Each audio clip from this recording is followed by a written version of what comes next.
ارشاد عالی ہے اگر میں سورہ فاتحہ کی تفسیر لکھاؤں تو 70 اونٹوں پہ لا دی جائے گی، 70 اونٹوں پہ لا، یعنی ہر آیت کے لیے 10 اونٹ۔ 70 سے مراد 70 نہیں ہوتا، بے شمار، عربی میں بے شمار اونٹ۔ اور بطور ثبوت ایک واقعہ کہ ایک دفعہ تشریف فرما ہوئے اور فرمانے لگے آؤ میں تمہیں بسم اللہ کی تشریح کرو، بسم اللہ الرحمن الرحیم۔ اور عربی وہ زبان ہے جس کے حروف کے بھی مطالب اور معنی ہوتے، واو کے مطلب ہیں، با کے مطلب ہیں، تا۔ تو بسم اللہ کی با پہ عشاء کی نماز کے بعد درس شروع کیا، فجر کی اذان ہو گئی، با کا کبھی سفر طے نہیں ہوا تھا، تو میں کیا کروں گا، یا میں کیا کر سکتا ہوں، ادنا سا طالب العلم۔ لیکن اس میں ایک چیز تو میرے اللہ کا تعارف، اللہ ہمیں مہربان کر کے، رب اللہ یہ بھی تو کہہ سکتا تھا الحمدللہ جبار السماوات والارض، الحمدللہ قہار السماوات والارض، سب تعریف ہے اللہ کی جو سارے جہان پر جبار ہے، قہار ہے، غالب ہے، بادشاہ ہے۔ رب اسماء الحسنہ جو آئے ہوئے نا 99، 33 نام اس رب کے، اس لیے رب کا نام اسماء الحسنہ میں نہیں ہے، رب آپ دیکھیں نہیں، لیکن المنتقم کو چھوڑ کر باقی ہر میرے رب کی صفت میں رب کا مطلب پایا جا رہا، اس لیے اس کو اللہ نے اس میں، میرے نبی نے اس میں ذکر ہی نہیں کیا ہے کہ اتنا ہیوی ویٹ لفظ، اس کو اللہ تعالیٰ نے اپنے تعارف کے لیے پسند کیا کہ مجھ سے ڈرو نہیں، میں تو تم سے پیار کرتا ہوں۔ وہ پیار جو ماں اپنے بچے سے کرتی ہے وہ تو بہت تھوڑا ہے، میرے پیار کی کوئی انتہائی کوئی نہیں ہے، ماں کا پیار تو مختصر سا ہوتا ہے، اور میرا تم سے پیار لامحدود ہے۔ پہلا تعارف یہ ہے کہ وہ بہت مہربان، پالنے والے کے ساتھ ہے کہ حاکم ہے، بادشاہ ہے، رب بادشاہ کو کہتے ہیں۔ انہو ربی احسن مثوایا، یوسف علیہ السلام انہوں نے عزیز مصر کو کہا انہو ربی، وہ میرا بادشاہ ہے، اور اس نے مجھے یہاں بہت اچھا رکھا ہے، میں خیانت نہیں کر سکتا۔ بادشاہ، مہربان، رحیم، پالنے والا۔ اور قرآن کو ختم کیا قل اعوذ برب الناس، رب سے شروع کر کے رب پہ جا کے ختم کیا، آخر میں پھر یقین دلایا کہ میں تم سے بہت پیار کرتا ہوں، جو کچھ کہوں گا تمہاری محبت میں کہوں گا۔ اب گھروں میں نہیں دیکھتے ماں کہتی بیٹا ناشتہ کرو، چھوٹے بیٹے میں نے نہیں کرنا، وہ بٹھا کے اس کے منہ میں زبردستی ڈال رہی ہوتی، وہ کہتے ہیں کیا مصیبت ہے میرے لیے، وہ اس کو کھلا رہی۔ تو میرا رب جب ماؤں سے زیادہ پیار کرنے والا ہے تو کہہ رہا میں اس میں جو کچھ کہوں گا نا وہ تمہاری محبت اور شفقت میں کہوں گا، اور جس چیز سے روکوں گا نا تمہاری محبت اور شفقت میں روکوں گا۔ جیسے بچے رو رو کے ہلکان ہو جاتے ہیں، کوئی میری ضد تھی، میری وہ پوری نہیں ہو رہی تھی، میں رو میری 5-6 سال برا حال ہو، کوئی بھی نہیں میری سن۔ آخر میں کیا دیکھو تم نے مجھے کیا بات چلے، میں کہ ہوں میں رو کے تھک گیا ہوں تو میری گل منو۔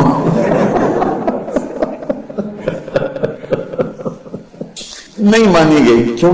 میری لیے ٹھیک نہیں اور مجھے بتا۔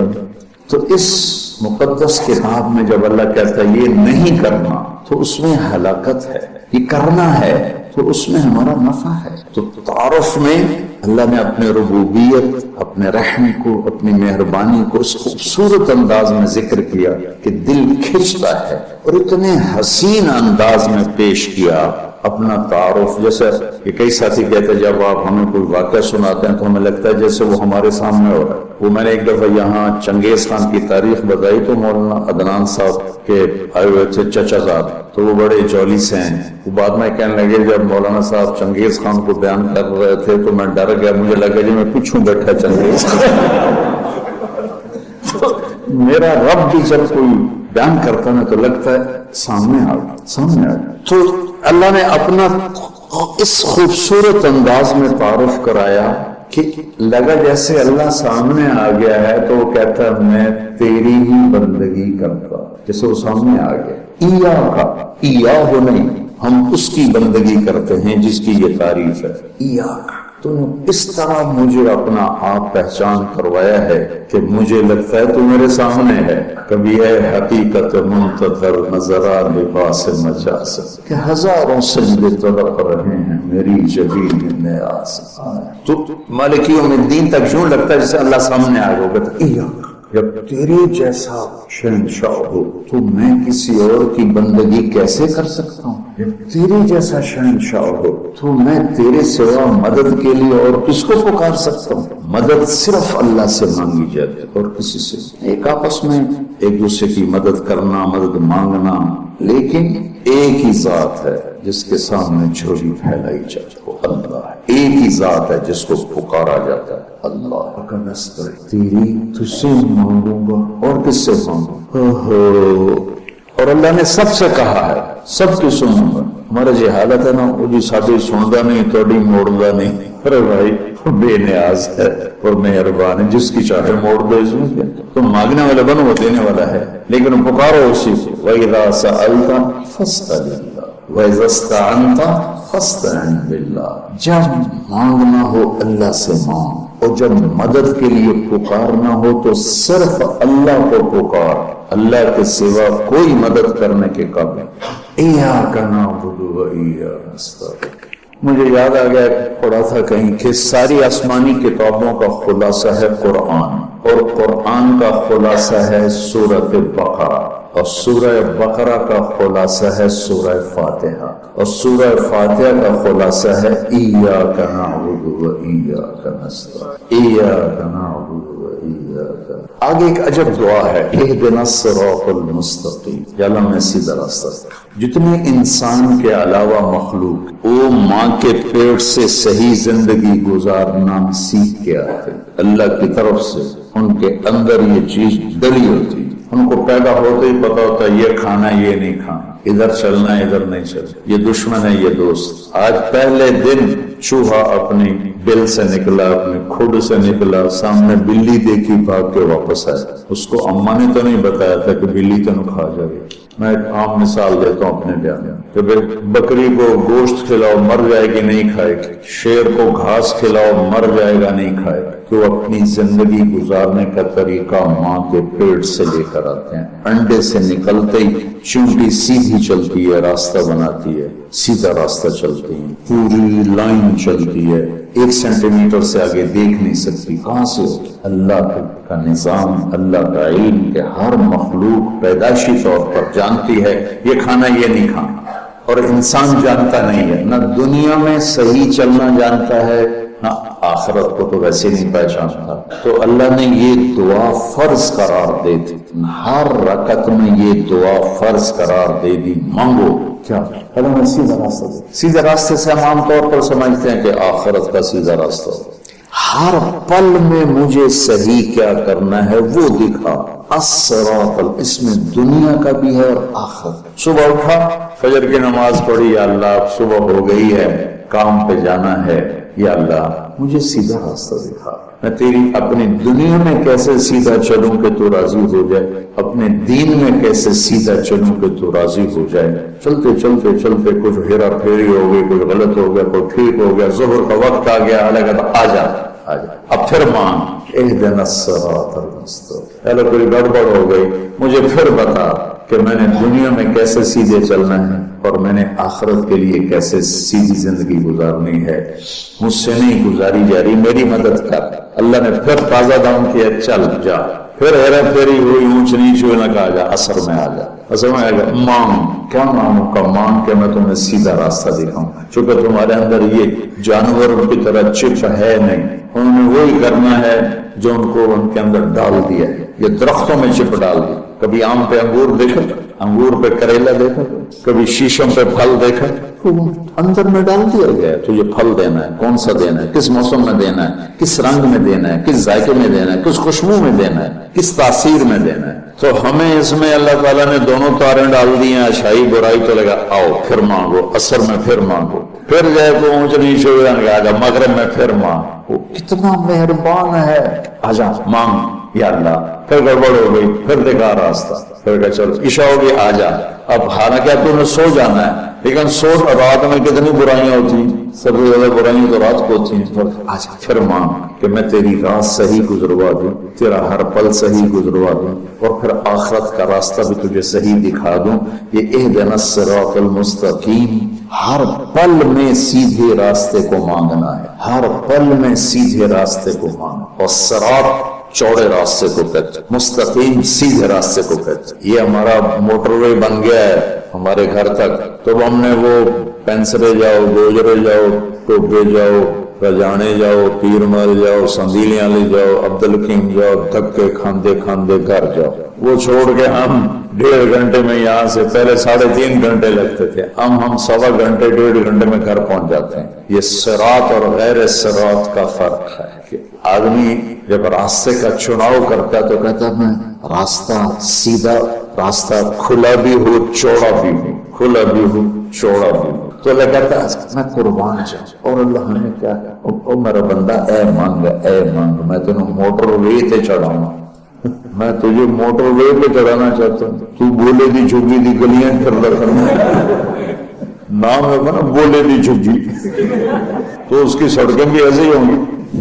اور صراط تلوار کو بھی کہتے ہیں، تلوار کا جو ایک ہوتا ہے نا ایک طرف، اس کو بھی صراط کہتے ہیں، وہ صاف شفاف ہوتا ہے، کوئی کھڈا بڈا نہیں ہوتا۔ تو اللہ تعالیٰ ہم سے کہہ رہا ہے ایسا راستہ مانگ جو صاف شفاف، اور جیسے صراط تلوار جیسے چیز کو کاٹتی ہے تیزی کے ساتھ، ایسے ہی اللہ تعالیٰ کہہ رہا ہے کہ وہ راستہ مانگ جو میں تیزی کے ساتھ وہ اپنے گھر پہنچ جائے، جیسے ہم تیزی کے ساتھ اب گھر پہنچ جاتے، اور مستقیم، ٹیڑھا میڑھا نہ ہو، سیدھا، سرسبز ہو، دیکھنے کو میں اچھا لگے، تو انعمت علیہم صراط الذین انعمت علیہم۔ ناعمہ اس بوٹی کو کہتے ہیں جس پر کبھی خزاں نہ آئے، وہ پودا جس پر ہمیشہ ہریالی رہے، وہ ناعمہ ہے۔ وجوہ یومئذ، کبھی ان پہ کوئی خزاں نہیں آئی۔ تو اللہ کہہ رہا ہے صرف روڈ نہ مانگ، سرسبز بھی مانگ، کہیں چائے پیو، کتے کافی پیو، کتے بیٹھ کے گپا مارو، وہ کوئٹے والا راستہ نہ مانگ، کالے پہاڑ سارے راہ ایک کے بندہ برباد ہو جائے۔ کہ ایسا راستہ مانگ جس میں سبزہ ہو، ہریالی ہو، باغ باغیچے ہوں، گل و گلزار ہو، اور تجھے پتہ بھی نہ چلے، اور تیرا راستہ طے ہوتے ہوتے ہوتے تو مشتق آ جائے۔ پھر ساتھ دوسری دعا بھی منگوائی، ایسا راستہ جہاں پیٹرول نہ ملے، ایسا راستہ جہاں کھڈے ہوں، ایسا راستہ جہاں ڈاکو پڑ جائیں، ایسا راستہ جہاں لائٹیں بند ہو جائیں، ایسا راستہ جہاں کھائیاں ہوں۔ کوئی جائے گا؟ کوئی جب ہم جا رہے تھے، رنجار خان جا رہے تھے، اور جا رہے تھے راجن پور سے آگے خواجہ غلام فرید رحمت اللہ علیہ کا جو ہے شہر کیا مٹھن کوٹ مٹھن، تو وہ ہم نکلے گپوں میں، ہماری زمیندار جماعت، ہمیں یاد ہی نہ رہا بھائی ذرا وہ بھی دیکھ لیں کہ تیل بھی ہے کہ نہیں۔ تو وہ راستہ سنسان، ایک دم گاڑی نے جھٹکے کھانے شروع، تو میں کہ کیوں ہے؟ تیل مک گیا، مر گئے، کوئی تو تیل پیٹرول پمپ ہی کوئی نہیں، ایک ہی بننا ہے کوٹ میں ٹنٹا دھکا لگی، لیکن شہنشاہ کی مدد ساتھ ہوتی ہے اللہ کے راستے میں۔ ہماری گاڑی اپنے دھکے میں چلتے چلتے دیکھا تو آگے پیٹرول پمپ، اس پہ چڑھ گئی تو ہم نے اللہ کا شکر ادا کیا۔ تو ایسے راستوں پہ کون جانا مانگتا ہے؟ تو غیر المغضوب علیہم ولا الضالین، یا اللہ وہ راستہ نہ ہو جس پہ نہ پیٹرول ملے، نہ روٹی ملے، نہ پانی ملے، نہ چائے ملے، نہ نسوار ملے۔ وہ اللہ نے یہ فضیلت بخشی ہے کہ انہوں نے اپنی کتاب کی حفاظت کی ہے، اور اس کی ابتدا اللہ نے سورہ فاتحہ سے فرمائی ہے۔ تو سورہ فاتحہ جبریل لے کر نہیں آیا، جبریل آپ کے پاس بیٹھے تھے، تو ایک دھماکہ ہوا، تو آپ نے فرمایا یہ کیا دھماکہ ہے؟ کہ یا رسول اللہ آج ایک دروازہ کھلا ہے جو پہلے کبھی نہیں کھلا، اور آج ایک فرشتہ آ رہا ہے جو آج تک زمین پہ نہیں آیا، اور ایک کلام لے کر آ رہا ہے جو آج تک کسی نبی پر نہیں آیا۔ تو وہ فرشتہ حاضر ہوا اور آپ کو 2 کلام پیش کیے، ایک سورۃ فاتحہ اور ایک سورہ بقرہ کا آخری رکوع، آمن الرسول سے لے کر آخر تک۔ ابشر بنورین، آپ کو 2 نوروں کی بشارت ہو، سورۃ فاتحہ اور سورہ بقرہ کا آخر رکوع۔ تو ہم تھوڑی سی بات سورہ فاتحہ پر کریں گے کہ میرے اللہ نے میرے نبی نے فرمایا اوتیت المثانیہ مکان التوراۃ والمائدہ مکان الانجیل والحوامیم مکان الزبور وفضلت بالمفصلات. میرے سب سے بڑی کتاب تورات تھی، سب سے بڑی، اٹھانا بھی مشکل تھا، اتنی بڑی کتاب تھی. میرے نبی نے کہا اللہ نے مجھے تورات کے بدلے میں سورہ فاتحہ دی، 7 آیات سورہ فاتحہ دی تھی، اور انجیل کے بدلے مجھے اللہ تعالیٰ نے سورہ مائدہ دے دی. انجیل سورہ مائدہ. حوامیم یعنی حامیم سے 7 سورتیں شروع ہوتی ہیں، 26ویں پارے سے وہ 25ویں پارے سے 24ویں پارے سے وہ شروع ہوتی ہیں اور 28ویں تک غالباً جاتی ہیں. 7 صورتیں کٹھی، حامیم حامیم حامیم حامیم. تو زبور کے بدلے اللہ نے مجھے حامیم عطا فرمائی اور باقی قرآن کے ذریعے سے مجھے عزت اور فضیلت عطا فرمائی. سورہ فاتحہ امام راضی رحمۃ اللہ علیہ ایک دفعہ اپنے خطبہ میں فرمانے لگے کہ اس سے 10,000 مسائل نکلتے ہیں. تو بعض لوگوں نے ان کا مذاق اڑایا. وہ مذاق اڑانا تفسیر رازی کا سبب بنا، تفسیر کبیر کا، کہ فرمایا کہ جب انہوں نے میرا مذاق اڑایا تو میں نے اللہ کا نام لے کر قلم اٹھایا اور میں نے لکھنا شروع کیا. پہلی جلد سورہ فاتحہ پر ہے اور 10,000 مسائل اس سے اس بندے نے نکال کے پیش کیے ہیں امت کو. کبھی موقع ملے تو آپ پڑھ لینا. اور حضرت علی کا فرمان ہے امام المتقین، اگر میں سورہ فاتحہ کی تفسیر کروں، سورۃ فاتحہ کی تفسیر لکھواؤں تو 70 اونٹوں پہ لادی جائے گی، 70 اونٹوں پہ. اور یہ خالی دعویٰ نہیں تھا. ایک حدیث اور سنو.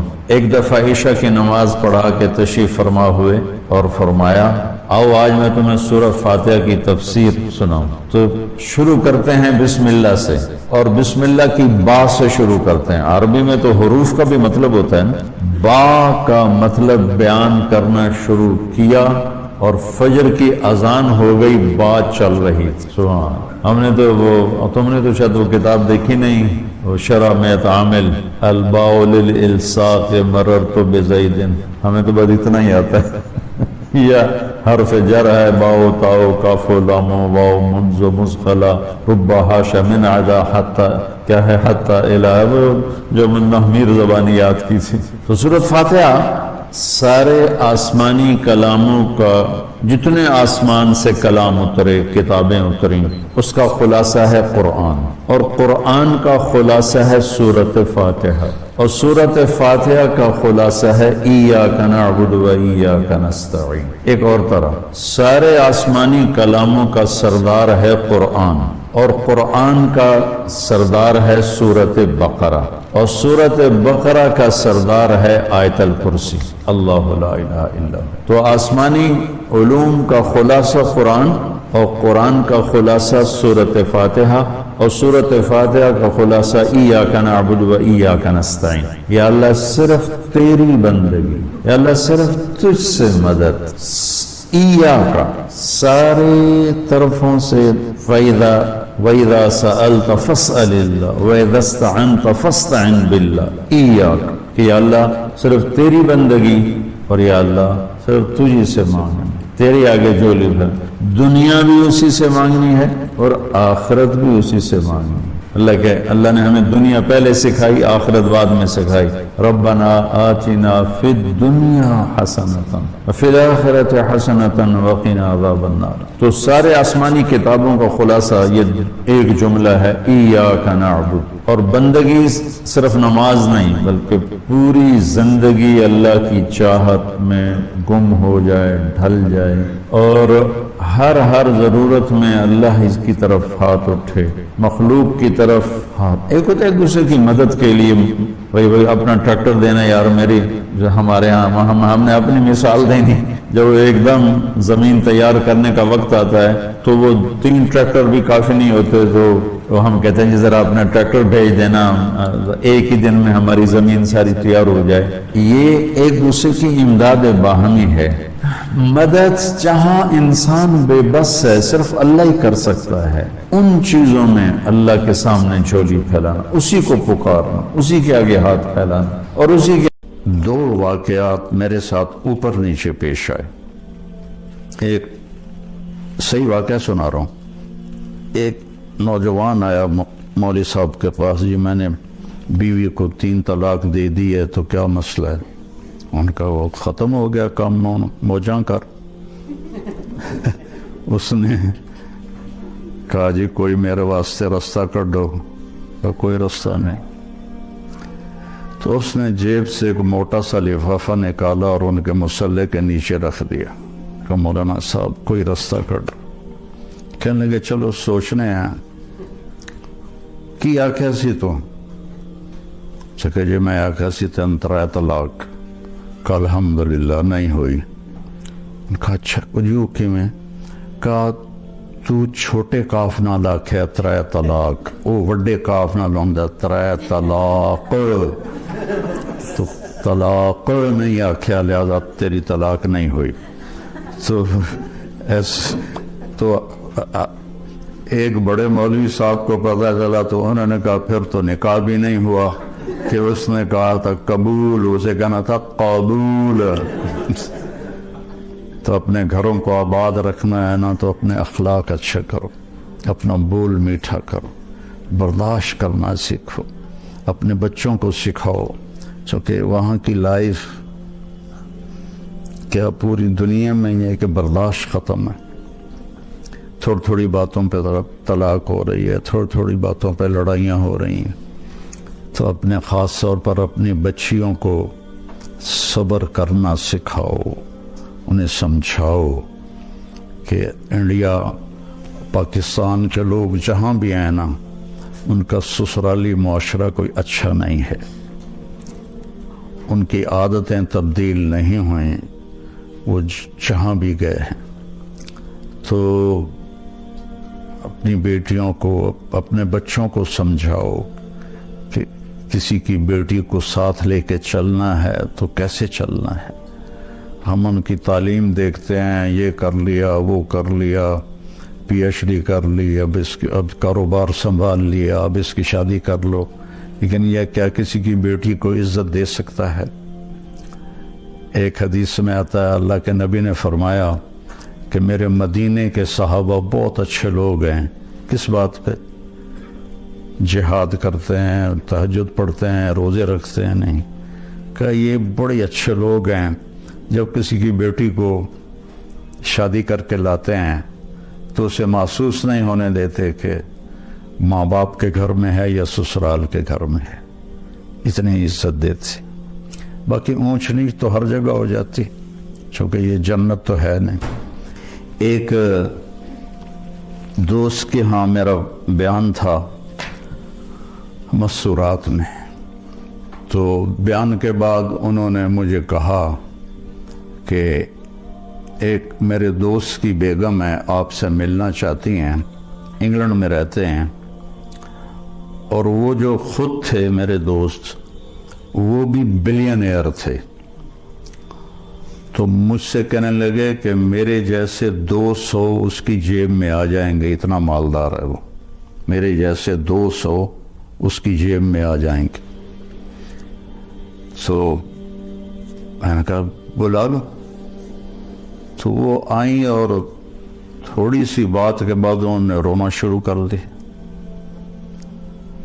کہنے لگے لوگ سمجھتے ہیں میں بڑی خوش قسمت ہوں، بہت بڑے مالدار کی بیگم ہوں، لیکن میں اس دولت کو کیا کروں، میرے خاوند کا رویہ ہی ٹھیک نہیں ہے.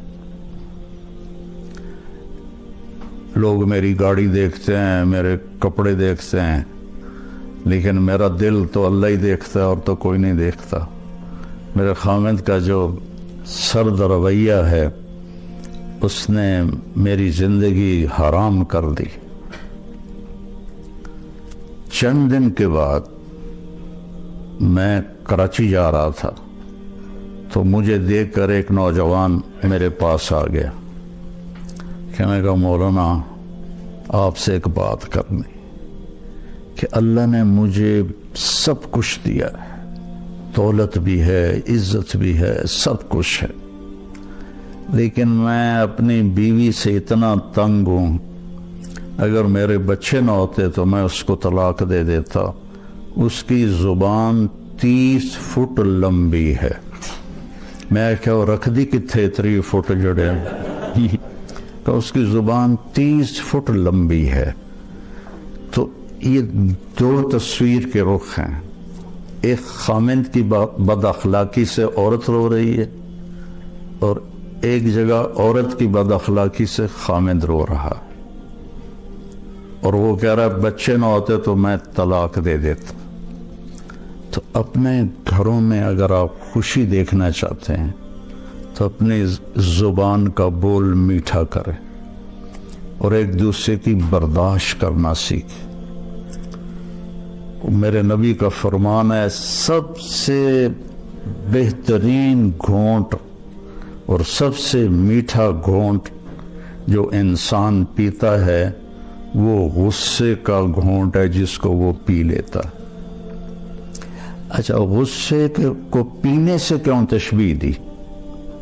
برداشت کرنا نہیں کہا، پینے سے، کہ عرب میں پانی کوئی نہیں، اور پانی کے پیچھے 3 دن کا سفر کر کے وہ مشکیزوں میں پانی بھر کے لاتے ہیں، تو پانی کی حفاظت وہ اپنی جان سے بھی زیادہ کرتے ہیں، تو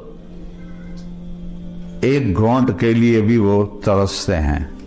تو میرے نبی نے تشبیہ دی غصے کے برداشت کرنے کو پانی سے، کیونکہ پانی کا گھونٹ اگر مل جائے تو زندگی بچے گی نہ کہ بچے گی، کہ غصے کو پی جاؤ تو تمہاری گھر کی ساری زندگی خوبصورت ہو جائے گی، بچ جائے گی۔ اور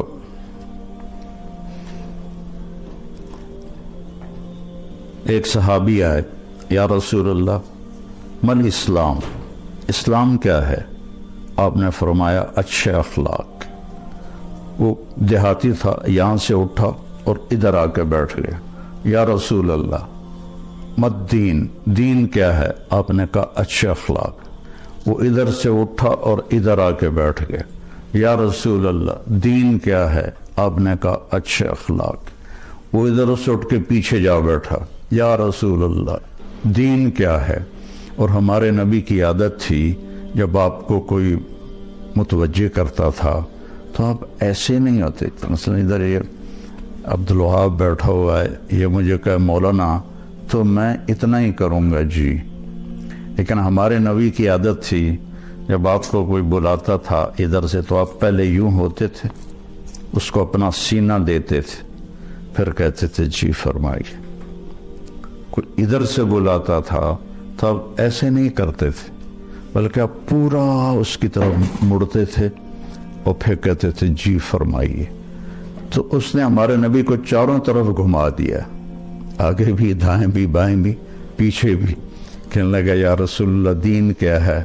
ہم نے کہا بھائی کب سمجھے گا، دین یہ ہے کہ غصہ نہ کیا کر۔ آپ نے آخر میں فرمایا دین یہ ہے کہ غصہ نہ کیا کر۔ اب غصہ تو ہر انسان مرد عورت کو آتا ہے، مطلب یہ ہے کہ جب آئے تو اسے روک لیا کر۔ غصے میں صحیح بولنا انسان کے بس میں نہیں ہے، صرف انبیاء کو یہ طاقت ہے کہ وہ غصے میں بھی صحیح بولتے ہیں۔ تو اس لیے جب غصہ ہے تو خاموش ہو جاؤ، جب وہ لہر گزر جائے پھر اپنا گلہ شکوہ جس سے بھی کرنا کرو، لیکن غصے کی حالت میں بڑے سے بڑا ولی بھی وہ ضرور دائیں بائیں ہو جاتا ہے کہ انسان، اس لیے غصہ عقل کو کھا جاتا ہے۔ تو اپنے گھروں کو خوبصورت بنانا ہے تو امریکہ جانے سے نہیں خوبصورت ہوں گے، وہ آپ کے اچھے رویوں سے اپنے دل کو نفرت سے پاک کریں، اپنی زبان کو غلط بول سے پاک کریں، کسی کی دل آزاری نہ ہو، کسی کا کوئی یہ نہ کہے کہ میری بےزتی ہو گئی اور میرے ساتھ اچھا نہیں کیا۔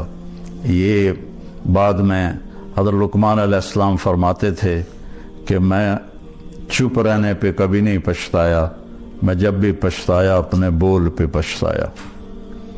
یہ کتنے نوجوان پوچھتے ہیں جی وہ غصے میں جی میں نے طلاق دے دی اب کیا ہوگا؟ تو میں نے کہا اب تو نے خود ہی کام دکھا دیا تو میں کیا کروں؟ تو کہا جی بس وہ غصے میں ہو گیا، اس لیے میں کہتا ہوں غصے میں چھپ کر جاؤ۔ ویسے ہمارے ہاں تو ہر قسم کا سودا بکتا ہے۔ ایک دفعہ آپ تشریف لائے حضرت فاطمہ کے گھر، تو وہ اداس بیٹھی تھی، تو آپ نے فرمایا کیا ہوا، اداس کیوں ہو؟ کہا جی میرا علی کا جھگڑا ہو گیا ہے۔ تو اب یہ اتنا بڑا جوڑا ہے کہ نبیوں کے بعد اس سے بڑا جوڑا تو دنیا میں کوئی نہیں ہے۔ ابن عباس کی روایت ہے جنت میں نور کی ایک چمک اٹھے گی، تو جنتی پوچھیں گے یہ نور کیسا ہے؟ تو فرشتے انہیں کہیں گے کہ اوپر جنت الفردوس میں علی و فاطمہ کسی بات پہ مسکرائے ہیں، ان کے دانتوں سے جو نور نکلا ہے اس نے جنت کو روشن کر دیا ہے۔ تو آپ نے کہا علی کدھر ہے؟ کہا جی باہر نکل گئے۔ تو اب ہمارا ہندی معاشرہ ہے کہ میں تو سسر ہوں، لڑکی والا، میں کیوں اپنے داماد کے پیچھے جاؤں؟ لیکن آپ نے کسی کو نہیں بھیجا، خود گئے تلاش کر، دیکھا تو وہ مسجد میں لیٹے ہوئے تھے اور وہ کپڑا ہٹ گیا تھا تو مسجد کی مٹی ان کے کمر پہ لگی ہوئی تھی۔ تو آپ نے کہا ابو تراب اٹھو۔ تو حضرت علی فرمایا کرتے تھے ساری دنیا کی دولت مل جانے سے مجھے اس لفظ کی زیادہ خوشی ہے اور رہے گی کہ میرے نبی نے اظہار محبت کیا۔ یہ اظہار محبت کے لیے ہوتا ہے۔ ابو تراب اٹھو، ان کو لے کر آئے اور آ کر زمین پر لیٹ گئے۔ ادھر علی کو لٹا لیا، ادھر فاطمہ کو۔ حضرت علی کا ہاتھ یہاں رکھا، حضرت فاطمہ کا ہاتھ پکڑ کے یہاں رکھا، اس کے اوپر اپنا ہاتھ رکھا اور فرمایا بولو بھائی ہماری صلح ہو گئی۔ تو دونوں نے کہا ہماری صلح ہوگی۔ نہ علی سے پوچھا کیا بات ہوئی، نہ فاطمہ سے پوچھا کیا بات ہوئی۔ جو یہ پوچھتے ہیں نا وہ اور لڑا کے آ جاتے ہیں۔ تو آپ نے دونوں سے نہیں پوچھا کہ کیا ہوا، یہ علی کا ہاتھ، یہ فاطمہ کا ہاتھ، یہ اپنا ہاتھ، بولو بھئی ہماری صلح ہوگی۔ کہا جی آپ دونوں نے کہا ہماری صلح ہوگی۔ آپ باہر نکلے تو بڑا چہرہ چمک رہا، تو صحابہ نے کہا یا رسول اللہ آپ بڑے خوش نظر آ رہے ہیں۔ فرمایا میں علی و فاطمہ کی صلح کروا کے آ رہا۔ تو اس طرح تو ہر گھر میں ہو جاتا ہے، لیکن ایک مستقل مزاج ہی ایسا بنا لیا جائے، سختی سے بولنا، طنز کرنا، ٹوکنا، یہ چیزیں محبت کو ختم کر دیتی۔ میرے نبی نے 11 شادیاں کی صرف ہمیں زندگی سمجھانے کے لیے۔ شادیوں کا شوق ہوتا تو 25 سال کا نوجوان 40 سال کی عورت سے شادی نہ کرتا، جن کے ایک منگنی ٹوٹی ورقہ بن نوفل سے، اور ایک سے بیوہ ہوئیں ابو حالہ سے، اور ایک سے بھی دوسرے سے بیوہ ہوئیں ابن عابد سے، اور دونوں سے اولاد ہوئی۔ اور آپ 25 سال کے دنیا کے حسین ترین نوجوان اور 40 سال کی عورت سے آپ جو 2 دفعہ بیوہ ہو چکی ہے اس کے ساتھ آپ نے شادی کی، اور زندگی کے 25 سال اس ایک عورت کے ساتھ گزار دی۔ جب 50 سال کی عمر ہوئی تو 10 شادیاں کی۔ آپ نے کہا میں نے جب بھی شادی کی پہلے میرے اللہ کا حکم آیا۔ تو ہمیں زندگی سمجھانے کے لیے کی کہ عورت کے ساتھ زندگی کیسے گزاریں، اور عورتوں کو سمجھایا کہ اپنے خاوند کے ساتھ زندگی کیسے گزاریں۔ تو اللہ ہمیں اچھے اخلاق کی توفیق دے، اس کی نیت فرمائیں۔ تبلیغ میں تھوڑا وقت دیا کریں، آپ کو بہت فائدہ ہوگا انشاءاللہ۔ السلام علیکم۔